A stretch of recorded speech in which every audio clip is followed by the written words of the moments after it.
Welcome to JSA TV and JSA Podcasts, the newsroom for telecom and data center professionals. I'm João Lima, and joining me today is Andy Davies, the director of DataX Connect, as well as host of the Inside Data Center podcast. Andy, welcome to JSA. I hope you've been keeping well over the last 24 months with everything that's going on in the world. As we turn the page on 2021 and walk into 2022, hopefully a bit more hopeful of what's in store for the future. If we look into data centers, what are the major trends that you see for our market? Afternoon. Thanks for having me on first. I think from a trends perspective, a lot of people will talk about the usual trends that you're hearing and what a lot of my guests talk about on the podcast. ESG, as we briefly mentioned before we come online, the fact there's going to be more hyperscale projects, I think, in 2022, because a lot were delayed in 2021, challenges around power, new regions coming into the market. There's a lot of standard topics, but personally, I'll switch it towards the recruitment side because obviously that's what I do day in, day out. I think a lot more investment into learning, development and training is what we'll see in 2022. A lot of the operators and the companies that we work with are now starting to say that that is one of their key priorities going forward to ensure they can create the workforce to sustain the growth. And those are really good trends and things we can only change for better once we start paying attention to those things. But what will be the biggest challenges? Because this also brings a lot of challenges, including on the talent side of things and how things are done probably also need to change a little bit. So what do you foresee as challenges for operators for next year?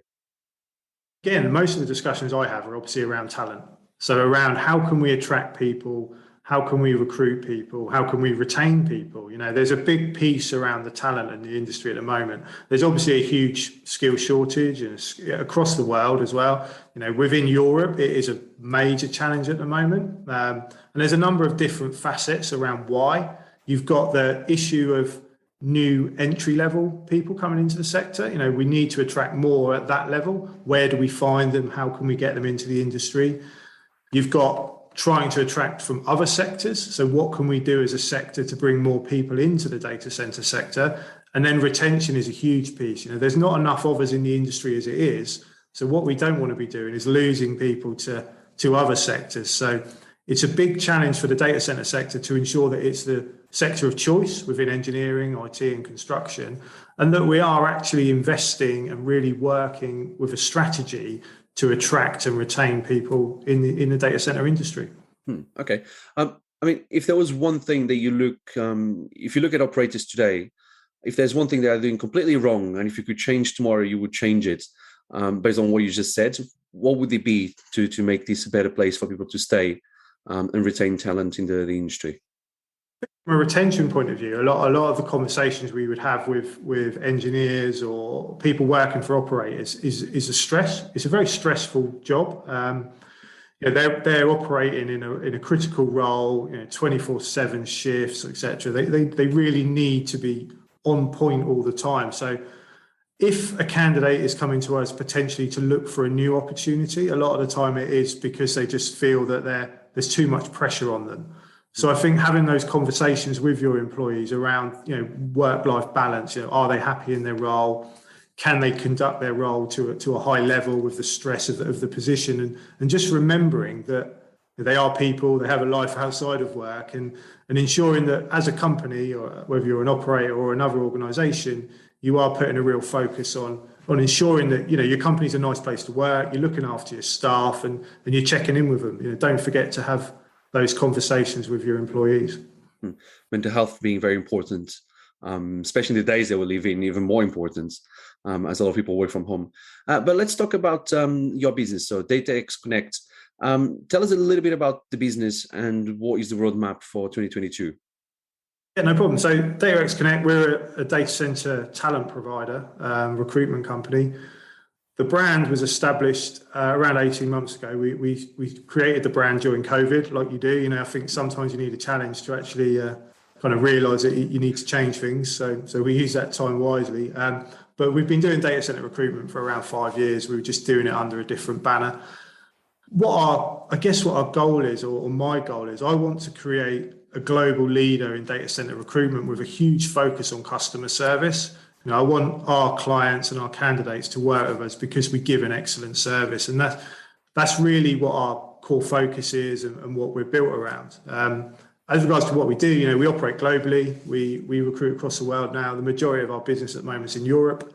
We also recruit in the US and Asia, and we recruit with all levels of the data center spectrum, from the owner operators, the acquisition companies, all the way down to your contractors and your consultants building the facility. So I guess we've got quite a good view of the market. We are in all regions. We can see what's happening, and we try and position ourselves as that company that can try and work with the client to solve their talent problem, whether that's retention, attraction, looking for more diverse candidates, whatever it may be. I was going to ask, in terms of the jobs that you've got on offer or you're recruiting for, have you seen a shift over the last, let's say, 18 months, even just since you started, based on your previous experience as well? Have you seen a shift on what people are looking for in terms, like, are they looking more for real estate people, for acquisition people? Is it engineering jobs that's really on demand, high demand now? What kind of shift have you seen in terms of specific roles? I think someone asked me this question earlier in the week as well. I think the main challenge for majority of operators at the moment is engineers. And this is largely just because of the sheer number, the increase in number of data centers.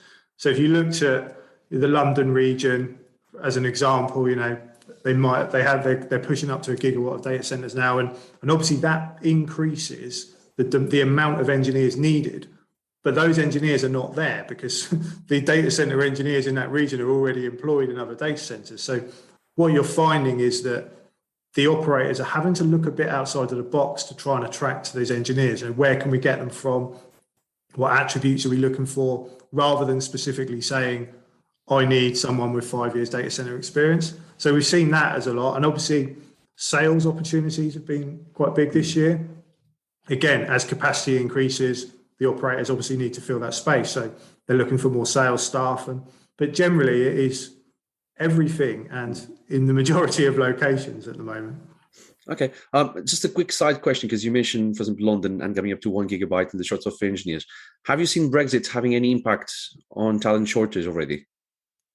No, not at all, to be honest. The only impact we've seen from Brexit is more around the travel restrictions. Okay. So for the contractors building the facilities, there was a large talent pool in the UK which was flying in and out of Netherlands, Sweden, Norway, wherever the facility was, and obviously that is now more difficult because they have to secure a visa. So you saw a bit of a delay with regards to that situation and solving that problem.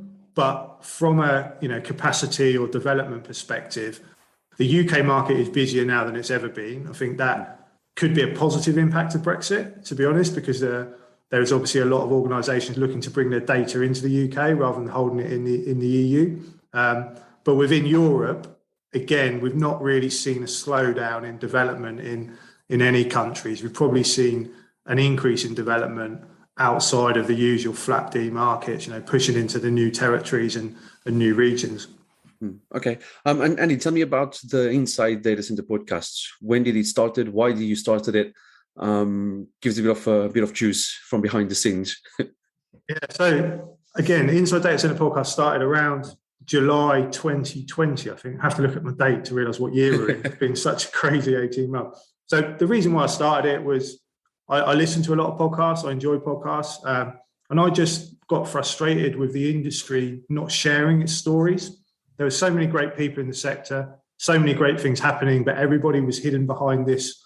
You have to sign an NDA. We're not allowed to talk about it, type curtain. So I wanted to give people the opportunity, a platform to talk about their career and how they've developed in the industry, with the hope that that would attract more people into the sector, because they then understand that you don't have to be an engineer. There are opportunities in sales, marketing, there's some really clever people in the sector. There's opportunities across the globe. So there was a number of things, but the main reason was, let's talk about it. Let's share some stories and get the exposure of the sector up from something that we all did, but nobody was allowed to talk about of anyone except the people within the magic circle. I think you've done about 60 episodes so far. So what is the highlight? What's the main one? What's the one that really stuck with you until now? It's a great question. I've recorded some brilliant ones, and I said to someone the other day, I should probably look back and listen to them, because, we record them and you don't really listen back to them a lot of the time, apart from when you're editing it. So I've done some with some amazing people, like Jim Collington, CEO of Nautilus, Aligned. I've done a couple of Aligned Energy in the States, which is a great company. Matt Pullens, Cyrus One, CEO in Europe.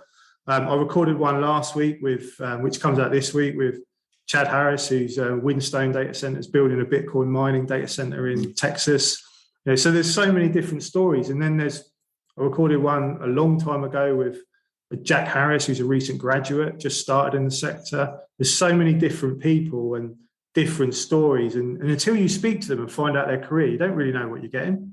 So you've got the two extremes, I guess, those technical geniuses that you just listen to, and the entrepreneurs like Mike Tobin, who you could talk to all day and learn so much about, to the people that are actually just started in the industry and finding out why they're there, what brought them there, and how, from their perspective, how we can attract more people. So I wouldn't like to say one, because one of my guests might be watching and I don't want to have a favourite, but there's some amazing episodes. And I think, just the opportunity to talk to these people is really benefited my knowledge, and hopefully it's helped a few other people as well.